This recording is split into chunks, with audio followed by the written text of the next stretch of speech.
Hello there, and welcome back to Arelith.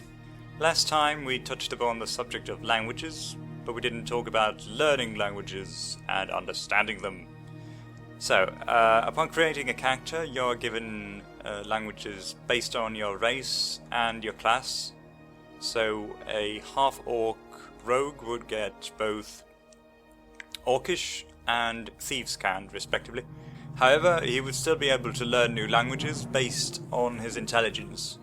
Now, half-orcs aren't naturally smart, but let's say he has around 12 intelligence, which would give him a modifier of +1, so that would allow him to learn one extra language based on the modifier. So, using spells and items to increase the modifier does not affect the language limit, so you can just go around with intelligence boosting items and be the linguist that you could naturally be. So how do you learn a new language? All you need is a phrase book, which can be found in all over the islands, and people can craft them as far as I can tell. So phrase books of a target language, and then over time, as you hear the language spoken, you begin to understand certain words, and then you can just roleplay it out. It's all automated, so you don't have to worry about anything else. Just listen, and you'll pick up on it. It does take a very long time, so to actually learn the language, it may take months. So you do have to invest on it. And some characters learn faster. If you have a higher intelligence score, you learn languages faster, and you can take the gift of languages, which gives you a nice boost. Understanding languages doesn't necessarily require one to speak or study it, said language. If you have a high enough lore skill, you can discern what others are saying in a foreign tongue. So the difficulty check you have to beat is 41 for each line spoken in order to understand that specific line. So every time someone speaks in a foreign language, you make lore checks, and most people don't have high enough lore to actually discern what people are saying. But if you had, say, a skill of 30, you'd be able to pick up some of the stuff people say, but then not necessarily all of it. Other topics for today include crafting and enchanting. Starting off with enchanting. This allows you to apply enchantments to your items, and to do this you need to find an enchanting basin in which to do the magic. You put the item you want to empower into the basin, and then select one of the available features. Some of them are not all the features available can be put into every item, so you need a specific item for some of them, which is why some of the options here are red. Once you've picked one, you're given a percentage chance of success as well as the gold cost. These are both dependent on how valuable the item already is and the power of the enchantment you're about to apply. So if you for instance decided to stack sort of a lot of enchantment into one item, it would eventually become so powerful that the success rate would be 5%, and if you fail, you lose experience as well as the item. The item is destroyed, so you can't just go all crazy and add whatever you want into one item. You have to be careful with what you do. And now, despite this sounding all hocus pocus, there's actually no requirement for enchanting. but you do get benefits if you specialize in enchantment by taking spell focus feats as, say, a wizard or a sorcerer or any kind of magician, I think, who has access to the feats. Gets a bonus to the success rate and the gold cost.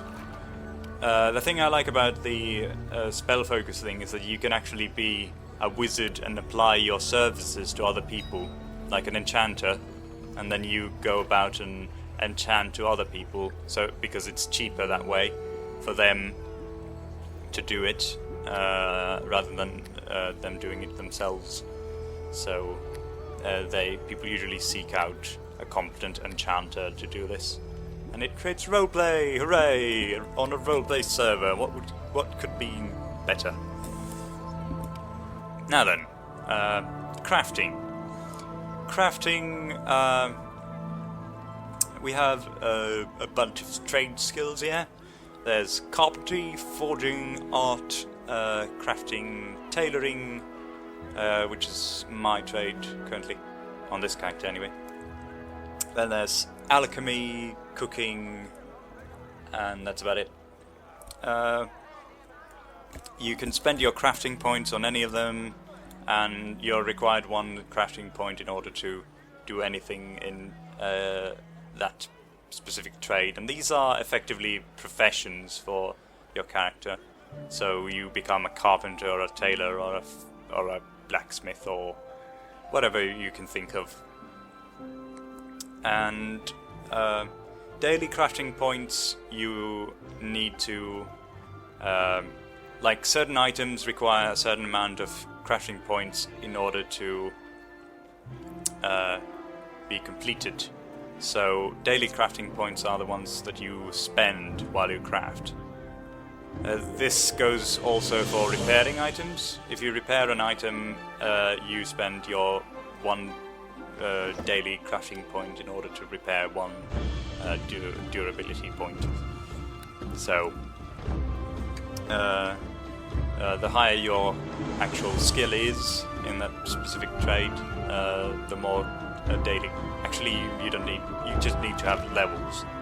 Levels is what affects your crafting capabilities. So, the more levels you have, the more crafting points you have, and the more daily crafting points you have. If that makes sense.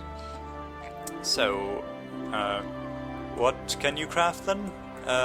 More powerful items than you can enchant, and there's no risk of destroying the item, except, well, the thing is you make an initial roll in order to succeed in the crafting of the item. After that, you get this sort of junk item, basically, that's unfinished, this unfinished product that you have to work on, and it's going to take more and more crafting points the higher the value of the item. So it may take days for you to finish. Well, I say days, in-game days, but it may take a while for you to actually complete a set of armor, for instance. So first you spend your points in order to actually craft the thing, and then you spend points into molding it and actually finishing the product. You've got the shape finished, and each time you make a roll against the DC, the difficulty check of the item, and upon failure, you don't actually... If you fail the first one, the item is destroyed and all the ingredients you've put together disappear. But when you succeed that first step, then you've got the item ready, and all you have to do is spend your daily crafting points to complete it. I hope that makes sense, because I'm really bad at explaining things, but hopefully that wasn't too bad. And if you have questions, just leave a comment. I'll be sure to answer with more clarity. Or maybe I'll just point you to the forums. Everything I'm posting here can be found on the website and the forums, so if you have any questions, go there. Ask them there. Moving on. What else can you craft besides armor and weapons and food and that sort of business? Well, you can create furniture. Well, that's interesting. Duke, why would you create furniture? Because you can own your own houses, your own home, for instance. So you can decorate your own home, and you can also put these anywhere you like, really. You can create tables and pillars and chairs and whatever else you can think of, thrones and urns and there's hardly any limit, and you can rename them and describe them as you like. So the thing that I like most about this server is that as you go around exploring, you come across these player-made fixture sets that create a whole new scene than what the initial developers had thought of for the area. So, for instance, here on the town square, you see this would be completely bare, but someone's decided to make an effort and put this soldier or guard memorial sort of place here in honor of some lives long lost or something. I don't know. Then I was wandering around in a desolate, gnoll-infested place somewhere, and I came across this excavation site, and I was interested. What the hell is this all about? And apparently, there's some archaeologists looking for the long-lost city of Kolingen, and it's all really interesting, and it's actually becomes part of the lore of the island, and I really like that. And people make, for instance, when a character dies, completely is completely killed off, someone may actually put up a gravestone on a graveyard somewhere or somewhere else, some sort of a statue in memory of this character that I so loved. He was a true friend. He was the best man there is, most reliable, and so on and so forth. So you can do pretty much anything on this server, and that's why I like it so much. The players themselves create the story. It's not so... In fact, I haven't come across a single Dungeon Master event run by the Dungeon Masters, who are the benevolent gods of the server, but rather they police the rules, all the rule breakers, and then let players play on the playground by themselves, and that's great. I like that, and hopefully this will interest you if you have a Neverwinter Nights somewhere on the shelf and you have never played online. You've just played the campaign and thought, oh, that's enough of that game. Well, then this may be a good alternative if you don't have anything better to do, or you simply love role-playing. And come join us on Arelith. It's a fun server with a lot of fun and interesting people and characters. So, I may yet see you there. My name is the Duke. Goodbye.